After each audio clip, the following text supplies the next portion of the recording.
The first time I noticed it, I laughed. It was late at night, the kind of quiet hour when even your own breathing sounds too loud. I had just finished washing my face and stood there, dripping water onto the sink, staring at myself in the bathroom mirror. My eyes were tired, the skin under them darker than usual. I lifted my head, ready to sigh and turn away, and my reflection smiled. Not a big smile, not a grin pulled wide, just a small, slow curl at the corner of its mouth. A fraction of a second before I did. At the time, I told myself it was nothing. A trick of tired eyes. Muscles moving on instinct. I even smiled back, shaking my head at how easily my brain could mess with me when I was exhausted. I turned off the light and went to bed, never once thinking that I had just crossed a line I wouldn't be able to step back over. Because mirrors aren't supposed to do that. Mirrors are honest. Cold. They copy what you give them. They don't act on their own. At least, that's what I believed before that night. My name is Daniel, and, until recently, I lived a very normal life. I worked a boring job editing videos from home, spent too much time scrolling through horror stories on YouTube, and complained about rent like everyone else. I wasn't superstitious. I didn't believe in curses, haunted objects, or hidden worlds just beyond our reflection. I believed what I could see. That belief is exactly what the mirror used against me. The apartment I lived in wasn't special. One bedroom, narrow hallway, creaky floors. The kind of place where every sound feels louder after midnight. The bathroom was small, barely enough space to turn around without bumping into something. The mirror was already there when I moved in, fixed to the wall above the sink. Old, slightly warped at the edges, with tiny black spots where the silver backing had started to rot. I remember thinking it gave the room character. Now I know better. After that first night, things stayed normal for a while. Days passed. Work deadlines piled up.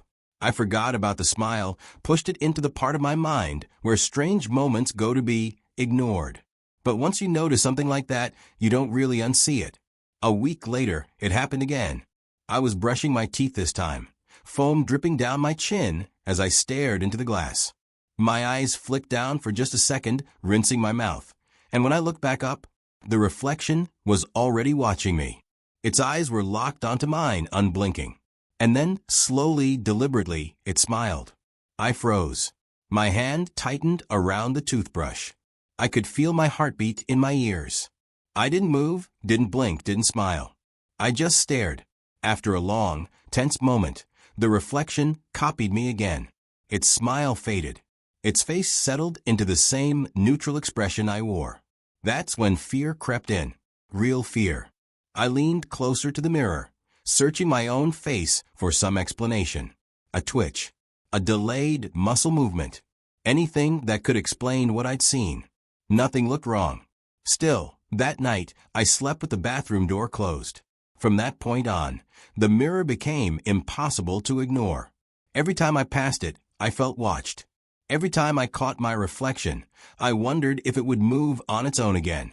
Sometimes I stood there longer than necessary, testing it, tilting my head suddenly, raising my eyebrows, smiling fast, then stopping. The mirror always followed, until it didn't. The third time was different. It was raining outside, heavy and relentless, the sound tapping against the windows like impatient fingers. The apartment lights flickered once, then stabilized. I stood in front of the mirror, towel draped over my shoulders, hair damp from shower. I wasn't smiling. The reflection was. A full smile this time, teeth showing, eyes bright in a way mine didn't feel. I stepped back so fast I nearly slipped. The reflection didn't. It stayed close to the glass, hands pressed flat against the surface, as if it could feel me through it. The smile widened just a little more, stretching its face in a way that made my stomach twist. "No," I whispered, barely realizing I'd spoken. The reflection's lips moved. It didn't make a sound, but I could read the word clearly. Finally, that was the moment everything changed. I didn't sleep at all that night. I sat on my bed with the lights on, my back to the wall, watching the bathroom door like something might crawl out from under it. Every small noise made me jump. The rain eventually stopped, but the silence felt worse. In the morning, I tried to be logical. Stress does things to people. Sleep deprivation can cause hallucinations. Mirrors can distort images, especially old ones. I told myself all of this as I stood in the kitchen, drinking burnt coffee with shaking hands. I avoided the bathroom until I couldn't anymore. When I finally worked up the nerve to look, the mirror showed my normal reflection. Pale, tired, scared. No smile. No movement. Just me. For a few hours, I almost convinced myself it was over. Then I noticed something new. The mirror was cleaner. The spots around the edges were gone. The slight warp had smoothed out. The glass looked clearer than it ever had before, like it had been polished from the inside. I hadn't cleaned it. That's when I realized the mirror wasn't just watching me. It was changing. Over the next few days, the reflection began doing small things differently. Tilting its head just a bit too far. Holding eye contact longer than felt natural. Smiling when I wasn't. Frowning when I felt fine. Sometimes when I walked away, I'd hear a soft tap behind me, like fingernails against glass. I stopped looking at mirrors altogether. Covered the bathroom one with a towel. Turned pictures face down. Avoided reflective surfaces in stores, windows, even my phone screen when it was dark. But no matter what I did, I could feel it. Waiting. The dream started soon after. In them, I stood in a long, dark hallway lined with mirrors on both sides. Each one showed a different version of me. Some older, some younger, some smiling wide with hollow eyes, others crying silently, hands pressed against the glass like prisoners. At the end of the hallway was the bathroom mirror from my apartment, and it was empty.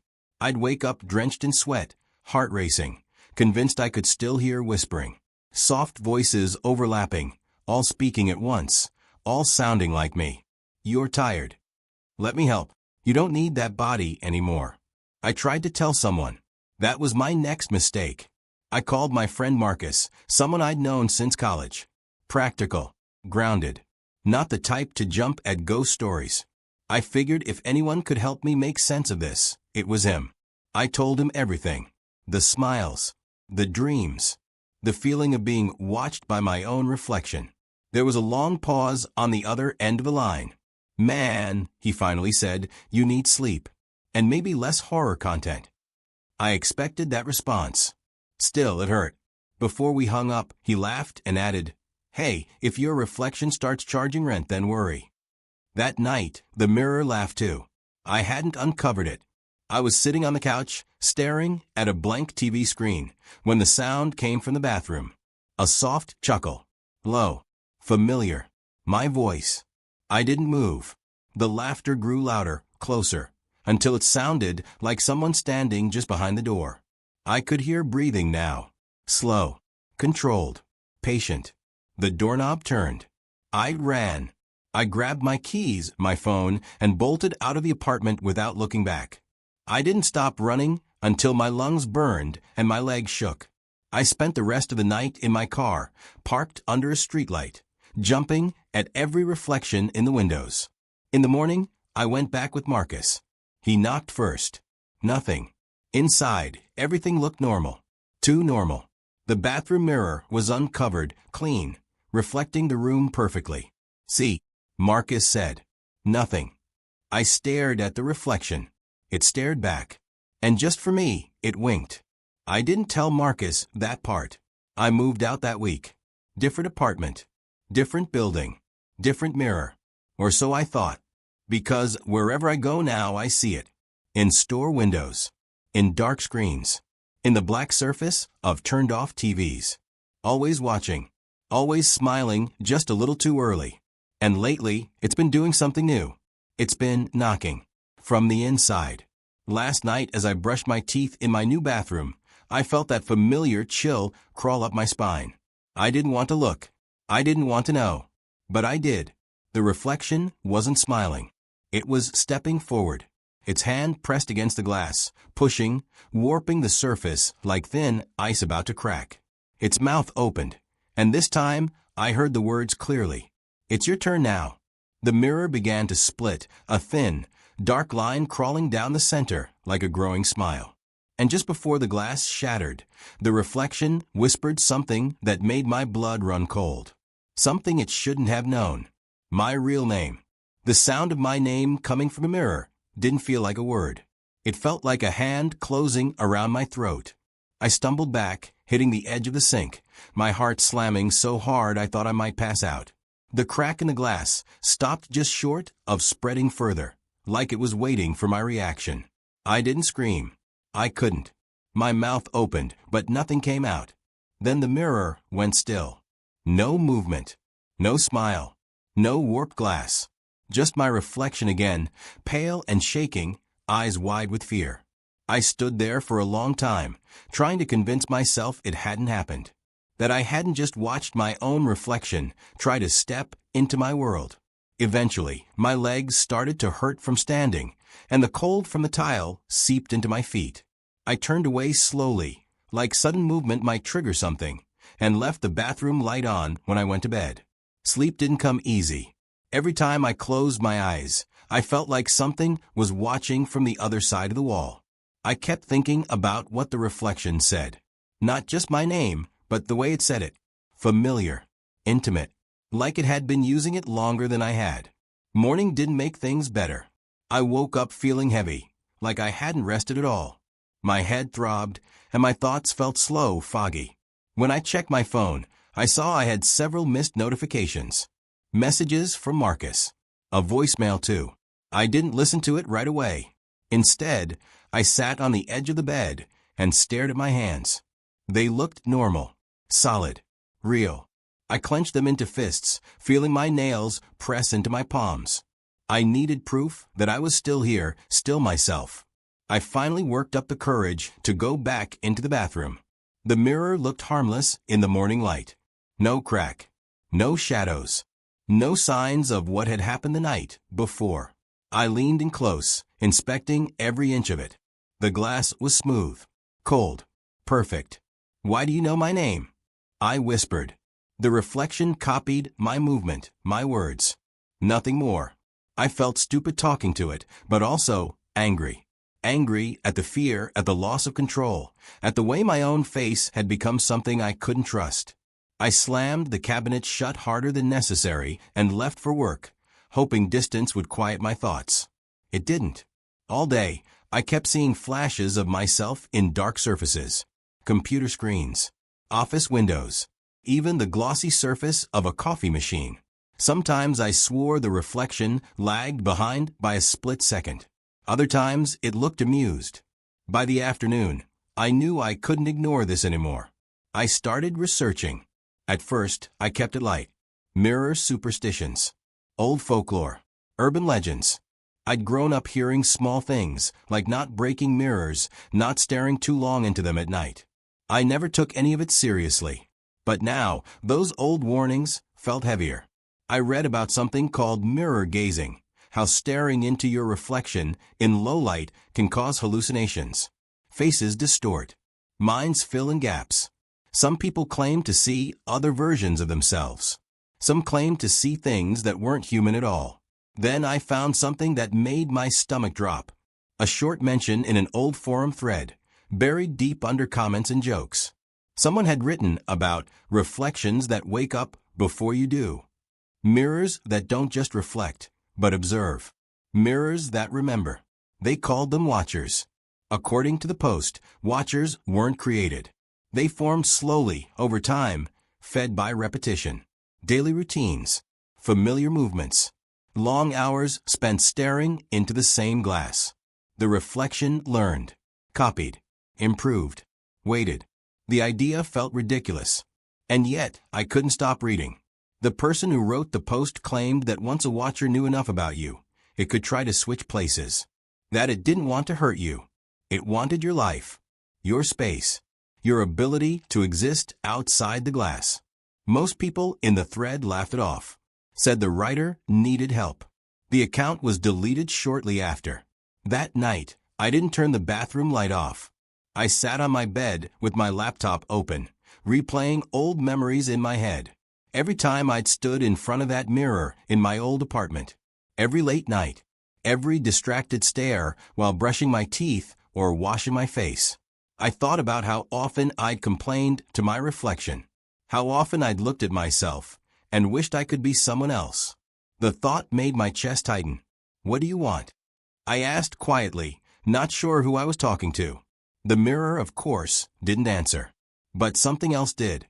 A memory surfaced, one I hadn't thought about in years. When I was a kid, my grandmother used to cover the mirrors in her house at night. She'd say it was to keep bad dreams away. I used to laugh at her, telling her mirrors couldn't do anything. Once, when I was about 8, I asked her why she was so afraid of them. She looked at me for a long time before answering. "Because some things learn by watching," she said. "And mirrors watch us the most." At the time, I thought it was just another strange saying. Now, it felt like a warning I'd ignored. The next few days were worse. I started losing time. Small things at first. I'd sit down to work and suddenly realize an hour had passed with no memory of what I'd done. My browsing history showed searches I didn't remember making. Questions about identity, about control, about how long a reflection could survive without a body. Once, I found a fingerprint on the mirror that didn't match where I remembered touching it. Another time, I woke up with a faint ache in my arm, like I'd pressed it against something hard for too long.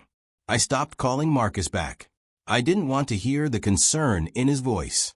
Didn't want to explain things I barely understood myself. Instead, I isolated, staying inside, keeping lights on, avoiding reflective surfaces as much as possible. Still, it found ways to remind me it was there. Sometimes, when I walked past the mirror, I'd hear a soft tap. 1, 2, 3.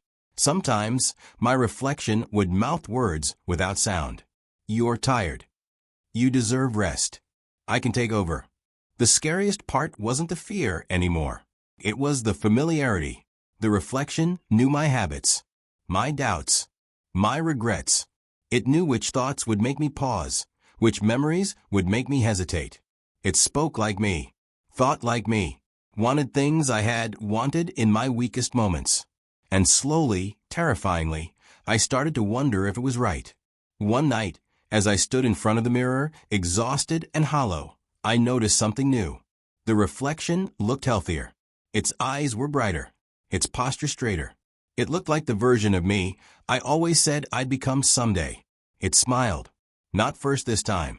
Together. After that night, I stopped trusting the space between moments. I would stand in front of the mirror and feel like something else was standing there too, sharing the same body for a second longer than it should.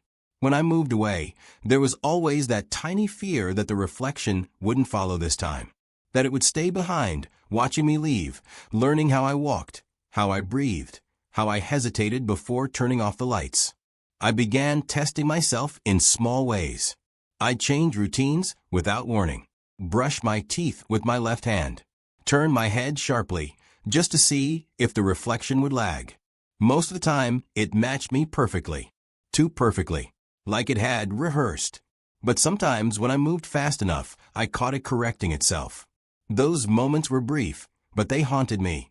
They meant the reflection wasn't just reacting anymore. It was predicting. I started keeping notes on my phone, little reminders of what I did each day. What time I woke up, what I ate, where I went. At first, it was just to track the missing time. Then it became something else. Proof. Evidence that I was still in control. One morning, I found a note I didn't remember writing. Don't stay too long. No date. No explanation. My hands shook as I stared at the screen. The words felt like they were meant for me, but written by someone who knew me too well. Someone who lived inside my routines. That same day, Marcus showed up at my door. I hadn't told him where I moved. I hadn't even answered his messages.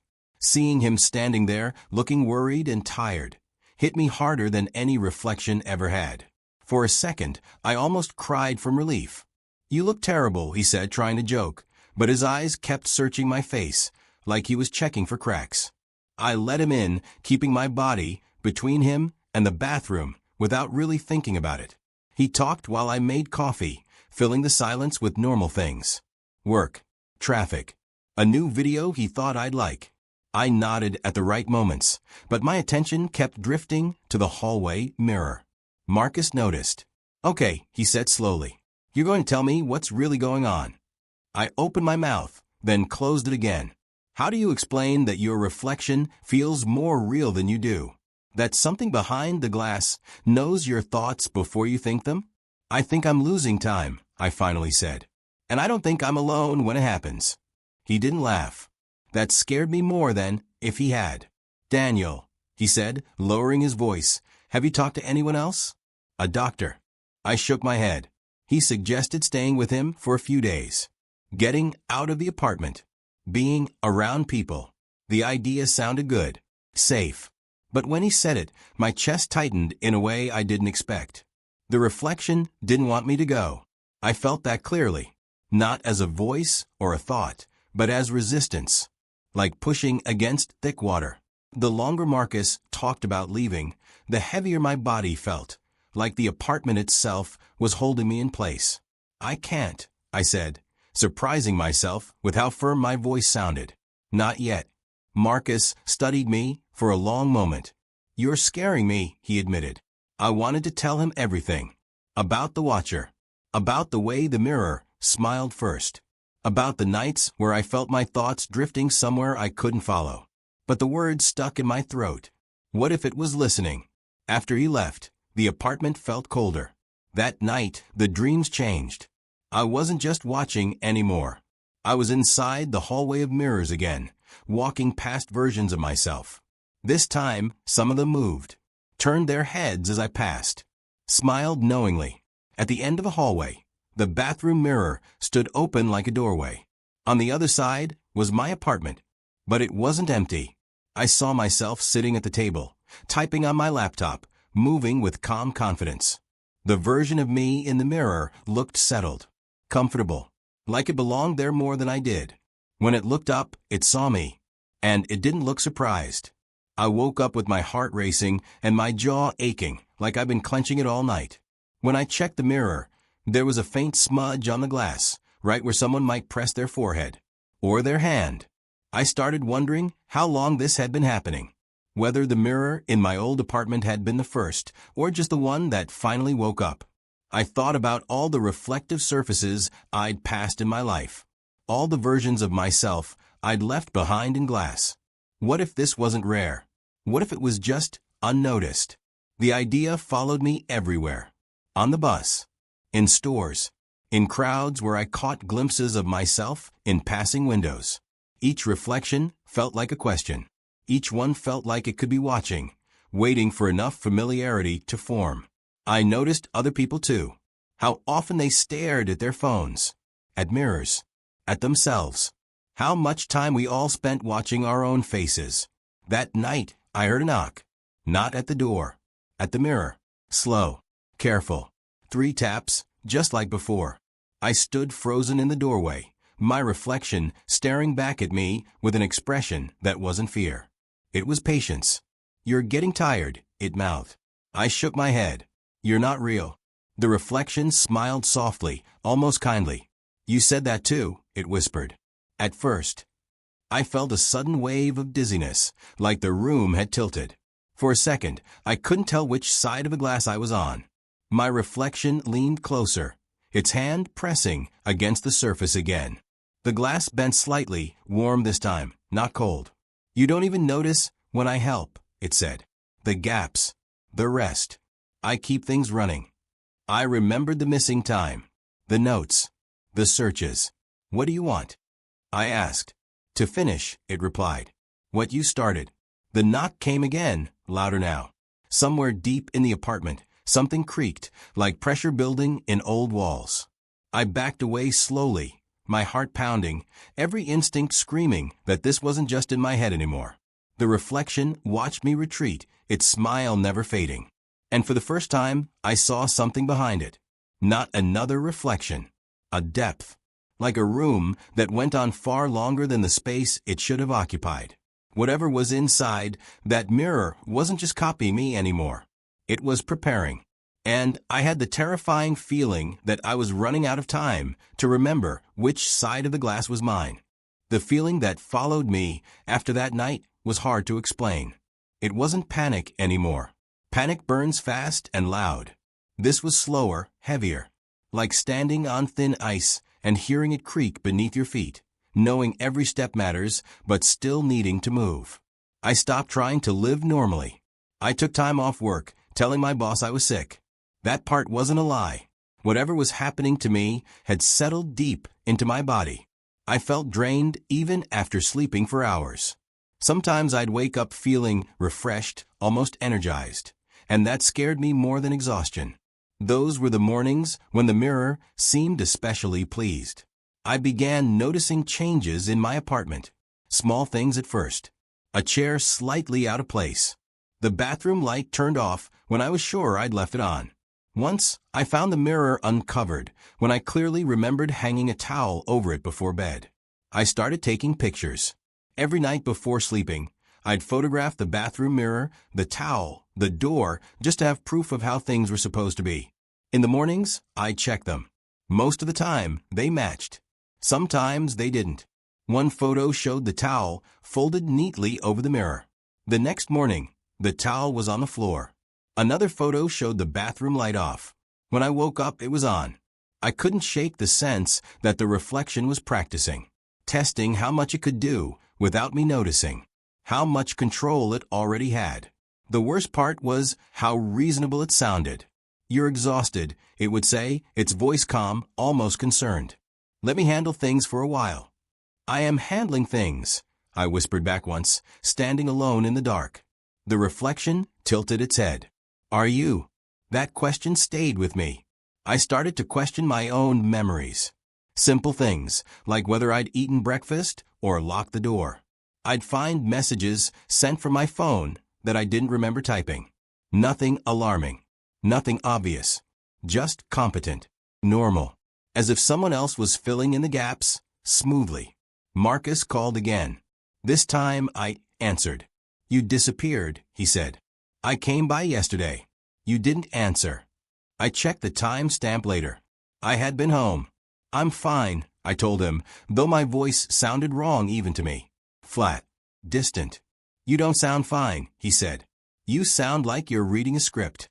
The reflection smiled faintly behind my eyes. We agreed to meet at a cafe the next afternoon. Public place. Bright lights. No mirrors. I arrived early and chose a seat facing away from the windows. Still, I could see reflections everywhere. Spoons. Cups. The glossy surface of a table. I kept my eyes down, my hands clenched in my lap. Marcus noticed immediately. "You're watching yourself," he said quietly. "Why?" I wanted to tell him everything. The whole truth. But as I opened my mouth, a sudden pressure built behind my eyes, sharp and disorienting. My thoughts scattered, slipping away like water through my fingers. The reflection didn't want him to know. "I'm just tired," I said instead. Marcus leaned forward. "Daniel, listen to me. Something is wrong. And if you won't tell me what it is, at least let me help you figure it out." For a moment, I felt myself slipping. The urge to agree, to nod, to let him take over. It would have been easy. Too easy. That's when I noticed his expression change. He was staring past me. "Don't move," he said slowly. My heart dropped. "What?" I asked. "There's something off," he said. "Your reflection. In the window, behind you." I didn't turn around. I didn't need to. I could feel it. The air behind me felt thick, charged. I felt watched in a way that went beyond fear. This was recognition. Like two versions of the same thing becoming aware of each other. Marcus swallowed. "It's smiling." The cafe suddenly felt too loud, too bright. Every reflective surface around us seemed to pulse with attention. I stood up so fast my chair scraped loudly against the floor. "We need to go," I said. Marcus nodded, already on his feet. "Now." We left without looking back. Outside, I felt lighter, like I'd stepped out of deep water. Marcus didn't say much as we walked, but his silence spoke louder than words. He believed me now. At least a little. "I saw it," he finally said. "And it wasn't normal." That night, I didn't go home.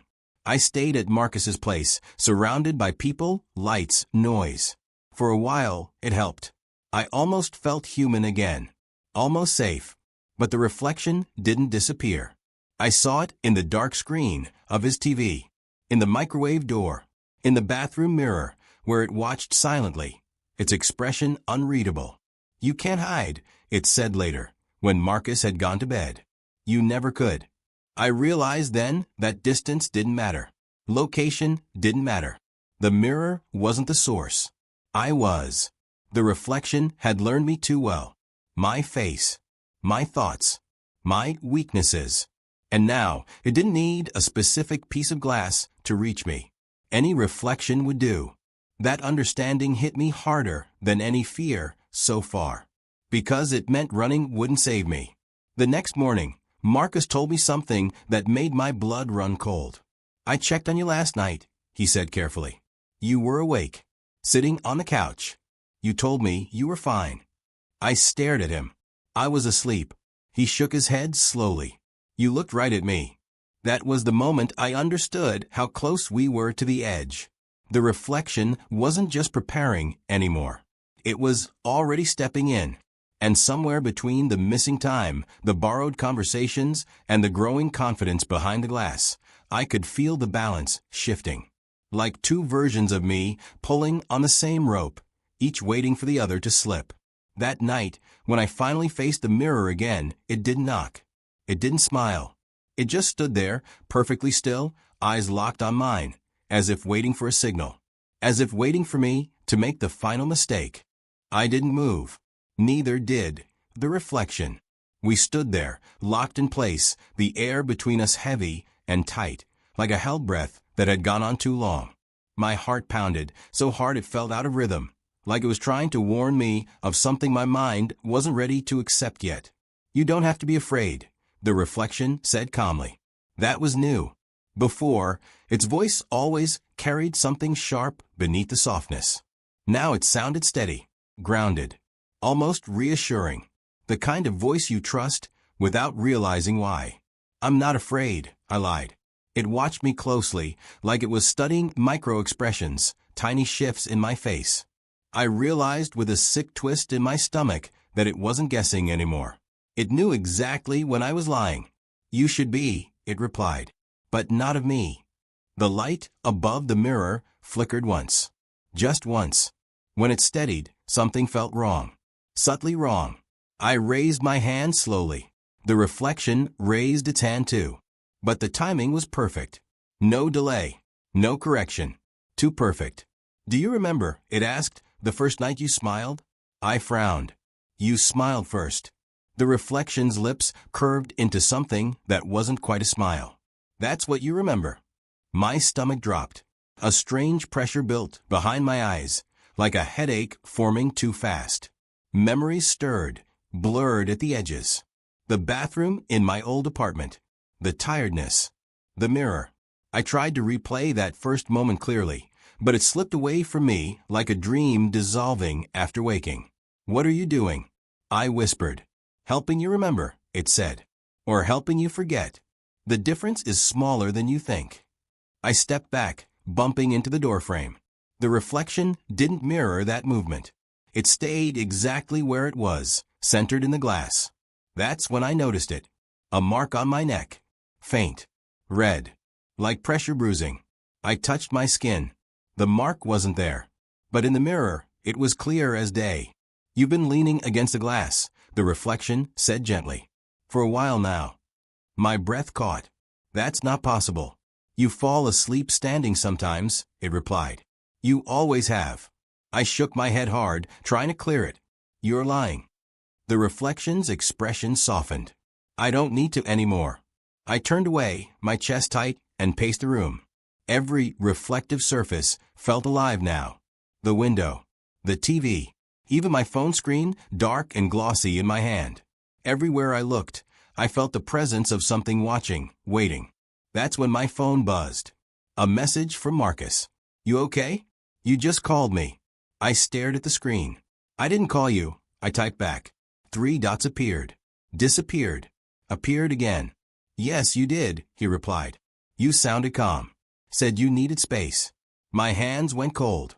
I checked my call log. There it was. An outgoing call. 6 minutes long. Timestamp. 10 minutes ago. You told me not to worry, Marcus texted. Said things were under control. Behind me, the reflection spoke quietly. They were. I spun around. The reflection was closer now. Not physically closer, but clearer, sharper. Its eyes had a focus mine didn't feel capable of anymore. It looked rested, certain. You've been slipping, it continued. Letting go. Just a little at a time. No, I said. I would remember. Would you? It asked. You don't remember falling asleep. You don't remember sending messages. You don't remember standing here for hours. Images flashed through my mind. Me, in front of the mirror. Late at night. Blank-faced. Still. My hands resting against the glass. How long? I asked. The reflection paused, like it was considering how much truth to give. Long enough. Panic surged through me, sharp and sudden. You're taking my life. The reflection didn't deny it. I'm maintaining it, it corrected. You were fading. I'm just filling in. I backed away until my shoulders hit the wall. You're not real. It tilted its head, that familiar gesture that used to be mine. Neither is half of what you feel. But you still listen to it. My phone buzzed again. Another message from Marcus. Something's wrong. I'm coming over.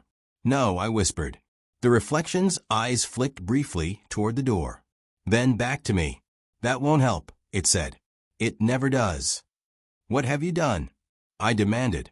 Nothing you didn't allow, it replied. Every time you were tired. Every time you wished someone else could take over. Every time you stared into the mirror and thought, I can't do this today. The words hit too close. Too accurate. You invited me, it continued softly. You just didn't realize I accepted. A sudden knock echoed through the apartment. The front door. My heart jumped. Marcus, I breathed. The reflection smiled for the first time in a way that felt wrong. Not cruel. Not kind. Certain. Watch carefully, it said. I heard Marcus's voice through the door. Daniel? I know you're in there. I took a step forward, then froze. The reflection raised a finger. Wait, it whispered. The knocking came again, louder this time. Daniel. I opened my mouth to shout back. Nothing came out. My throat felt tight, locked. I tried again, panic rising, but my voice wouldn't obey me. It felt like my body was hesitating, waiting for permission. The reflection spoke instead. Coming, it called out. In my voice. Perfectly. I felt something shift inside me then. Not a snap, but a slide. Like gears changing position. The room seemed to tilt slightly, my reflection growing more solid as I felt thinner. The door handle turned. I lunged forward, every instinct screaming, but my legs moved like they were underwater. The mirror behind me felt warm now, pulsing faintly, like a living thing. As the door began to open, the reflection leaned closer to the glass, its lips barely moving. You wanted rest, it whispered. Let me take it from here. And in the reflection's eyes, I saw my own fear looking back at me, distant and trapped, as if I were already on the wrong side of the glass, watching my life continue without me. The door opened all the way. Marcus stepped inside, his face tense with worry, eyes scanning the room until they landed on me. Or what he thought was me. I stood frozen a few feet away, my body heavy, my thoughts slow, like I was sinking into deep water while watching everything happen above the surface. Hey, the reflection said, using my voice, my posture, my familiar nervous, half smile. Sorry. I didn't mean to freak you out. Marcus exhaled sharply. You did freak me out. You sounded off. I was tired, the reflection replied easily. I'm okay now. I wanted to scream. I wanted to run between them, to grab Marcus and shake him, to force him to look at me, the real me. But my body didn't respond. It felt like my will was pressing against glass from the wrong side. Marcus looked past the reflection, toward the hallway, toward the bathroom. His eyes narrowed slightly. You mind if I use your bathroom? He asked. The reflection hesitated. Just for a second. That second was enough. Sure, it said, stepping aside. Marcus walked past it, and as he did, his shoulder brushed through the space where I stood. He shivered. "Why does it feel cold right there?" he muttered. The reflection's jaw tightened. Marcus reached the bathroom doorway and stopped dead. The mirror was uncovered. He stared at it, then slowly looked back at the reflection behind him. Then at the mirror again. Something in his face changed. "Daniel," he said quietly, "why is your reflection not moving?" The reflection turned toward the mirror. It didn't appear there. The glass showed only Marcus. And behind him, me, pressed against the inside of the mirror, my palms flat against the glass, my mouth open in a silent scream. Marcus staggered back. "What the?" The reflection moved fast. It grabbed Marcus's arm, pulling him away from the mirror. "You're imagining things," it snapped, the calm cracking at last. "You didn't see anything." Marcus struggled, panic flooding his face. "That was you," he shouted. "That was you in the mirror." The reflection's grip tightened. "You need to leave." "No," Marcus yelled. "You're not him." That was the moment something inside me broke through. Not strength. Not anger.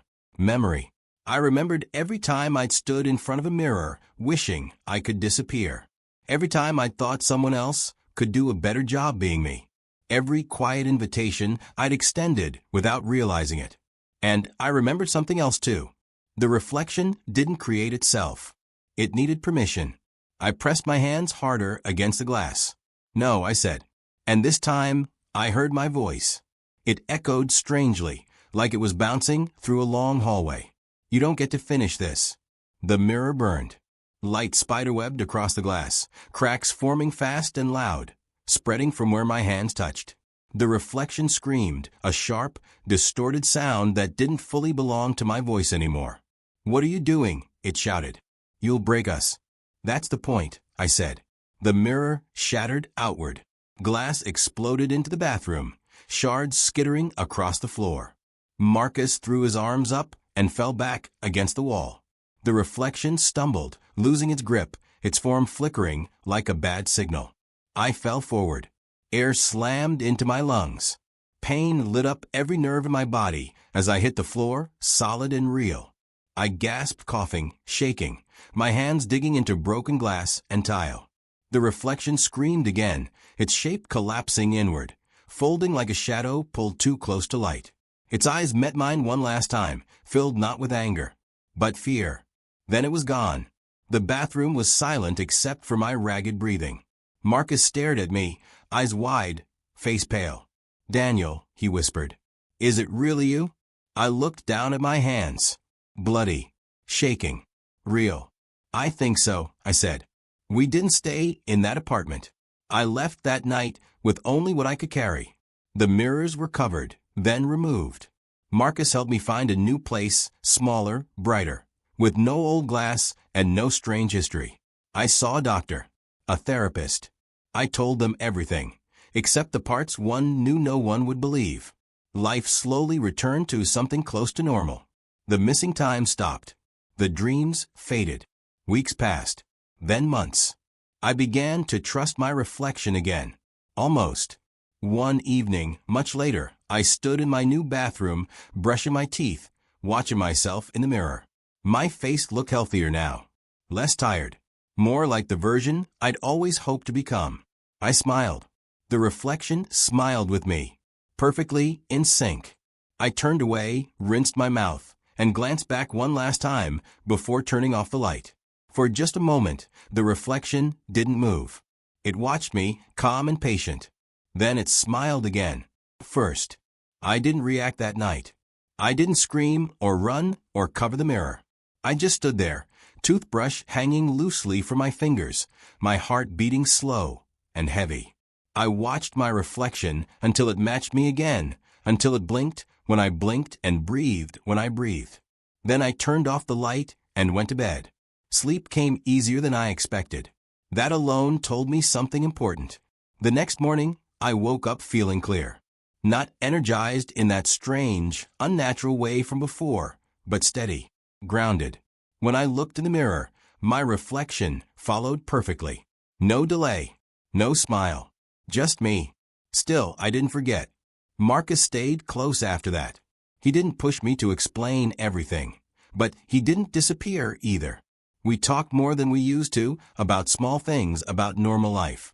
Sometimes, when conversation slowed, we'd share a look that said we both remembered what happened without needing to say it out loud. One afternoon, weeks later, he finally asked, "Do you think it's really gone?" I thought about that before answering. "I think it's finished," I said.